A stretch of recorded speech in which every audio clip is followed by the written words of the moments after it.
Hello friends, Heidi here from Rain Country. God is good all the time, and I'm here for another Monday This and That vlog where I talk about all kinds of different topics. Sometimes I'm answering questions, sometimes I'm just giving you updates on what's going on, or even leading you back to some old videos I have that might be helpful according to the topic I'm talking about. So let's get to the topics of today, and I'm starting off with the dehydrated mushrooms. So right here are some dehydrated mushrooms, ones I just recently had dehydrated. I actually had the jar full, but then turn around and use some of them.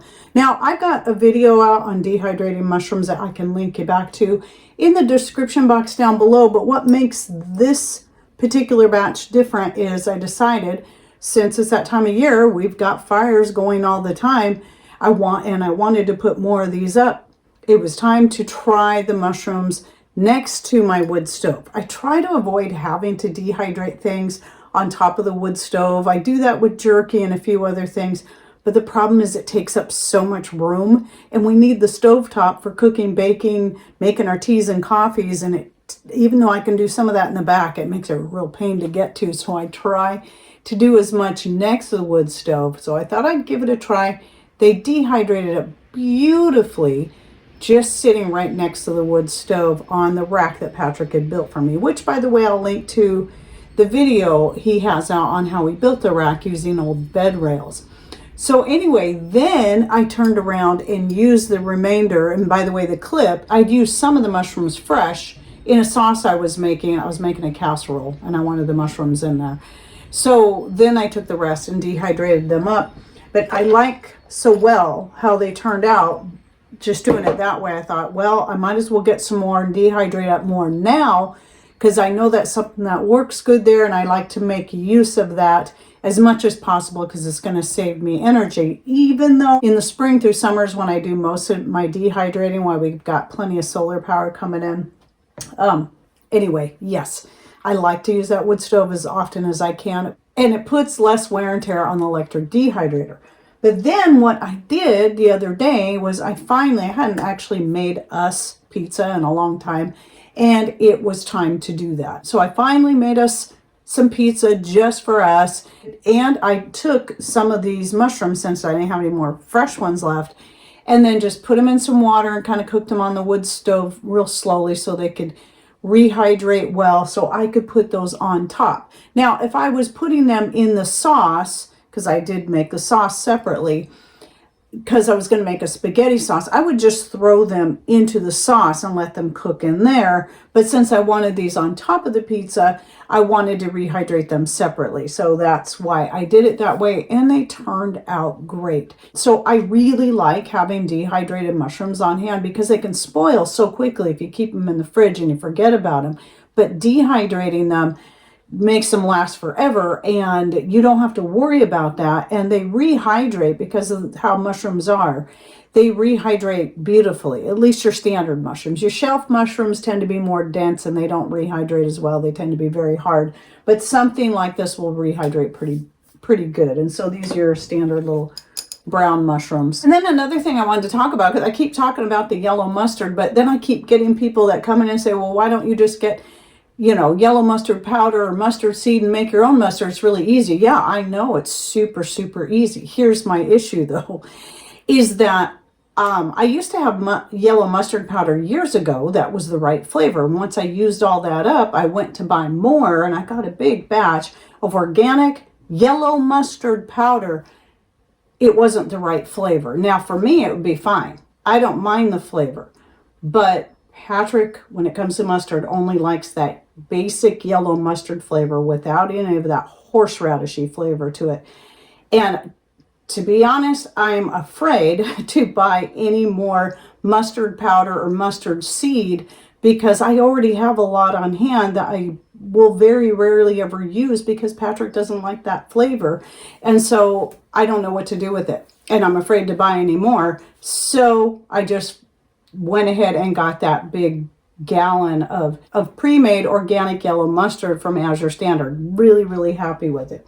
But anyway, the dehydrating thing, hated it. About 3 different people recommended, well, did you consider rehydrating it with vinegar? No, I didn't, and I wouldn't, because I honestly believe it would make it taste worse. You'd have to just try it to understand what I mean. The flavor was already very strong. It was very, very intense, but not in a good way. And rehydrating it with vinegar, I think, would make it worse. So, personal opinion, but however, just like I keep saying, try it yourself. I mean, you're not going to learn. I mean, you can hear my advice, but maybe you have some ideas that you think will make it taste better.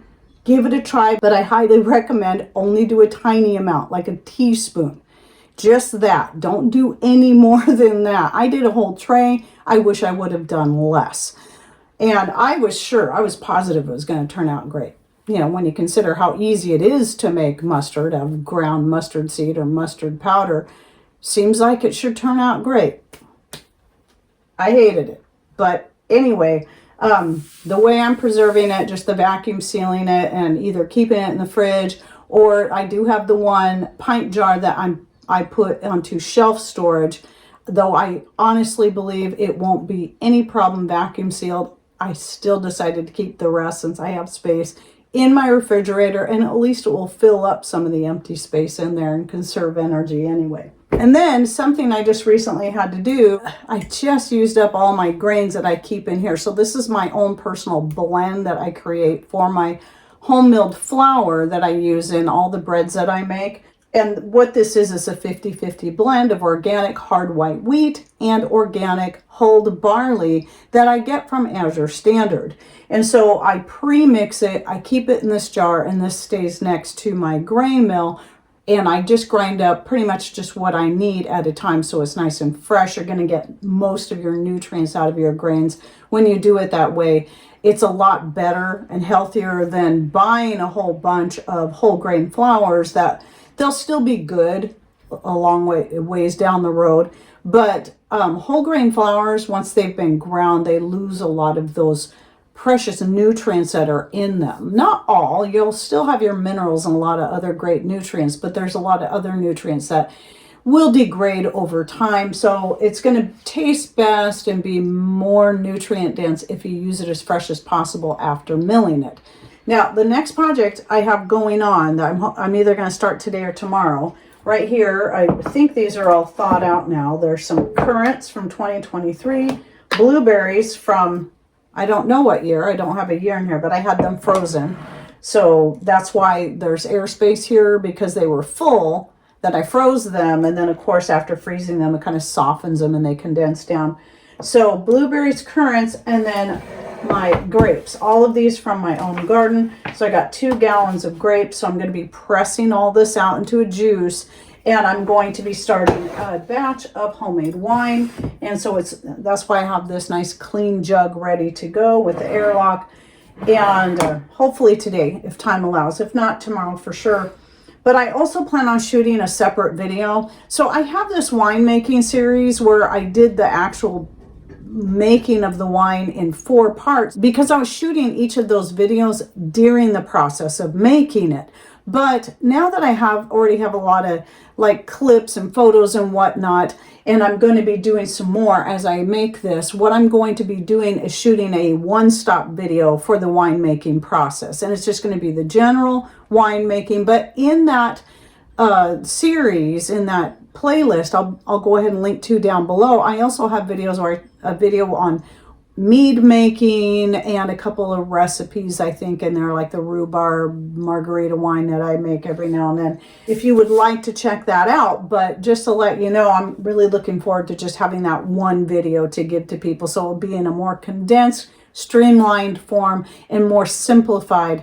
And plus, I always update things a little bit, change the way I do things, and because of that, I figured it'd be a good time to just go ahead and update that video. So be watching for that down the road. Now, a question that came in on my elderberry tincture video recipe is they were asking why I don't use Everclear. Now, like I tell people, it's a matter of choice. I just suggest you do your own research into that. Personally, I just have no interest, and I see absolutely no need to have to use Everclear. It's going to be a lot more expensive. It has a horrible taste. It's very, very strong.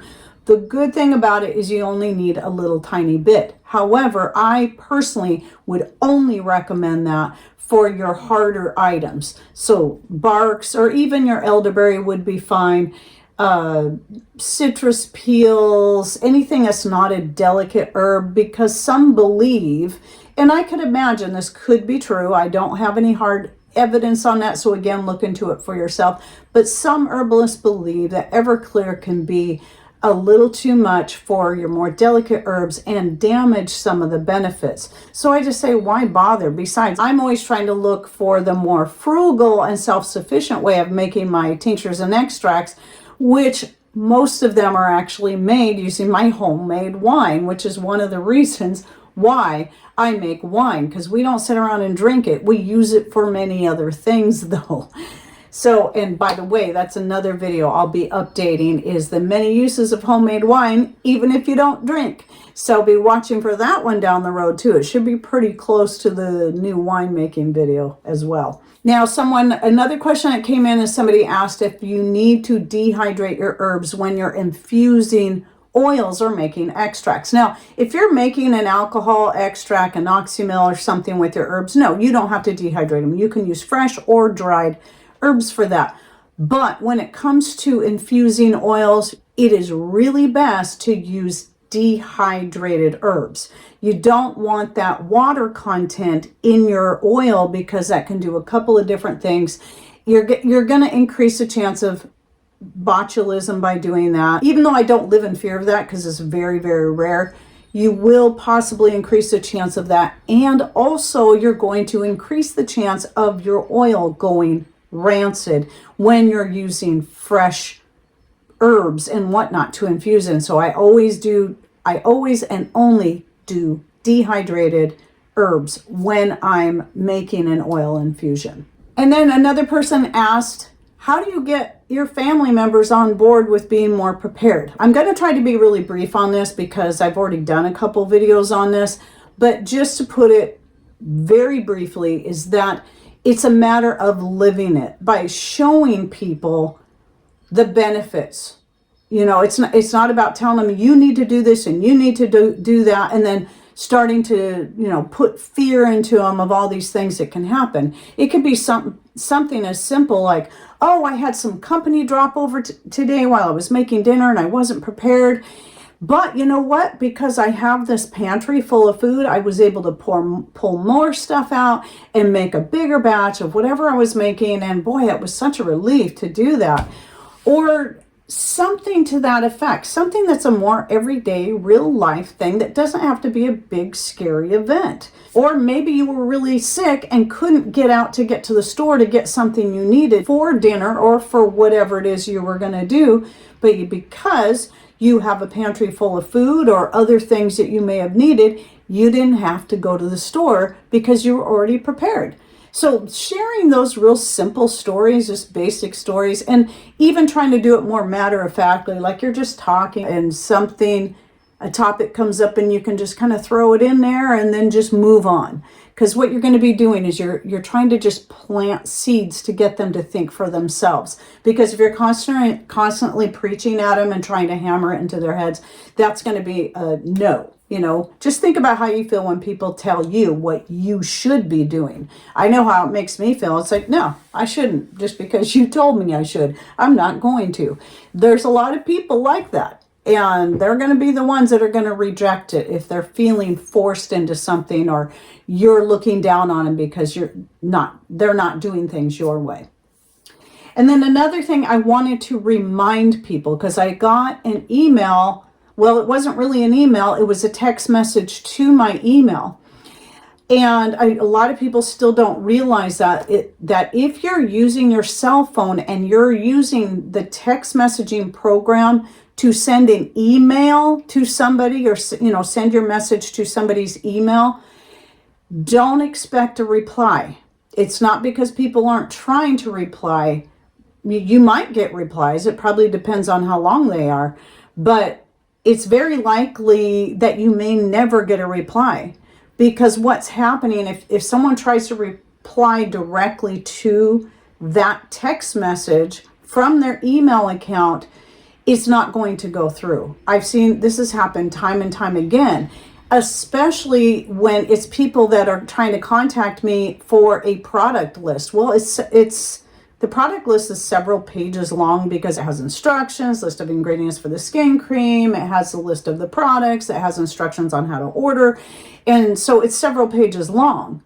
And that will not come through in a text message. I might be able to send you a brief message, a brief reply, and it might come through, but then again, it might not. So I want people to know I do always reply to those, but if I don't have an email to reply to, I can't send the product list. It just won't go through. So you need to make sure if that's the only way you have to email somebody is to send it as a text message.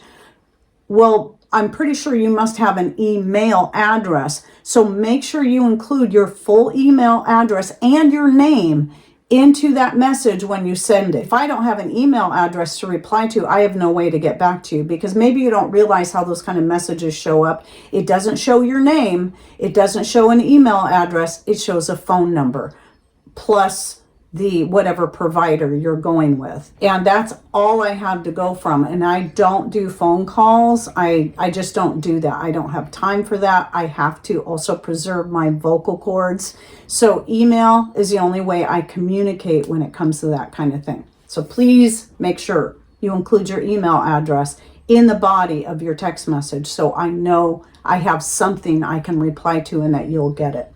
Oh, and one more thing. So my granddaughter's birthday's coming up. She's going to be 2, and she's a teeny tiny little thing.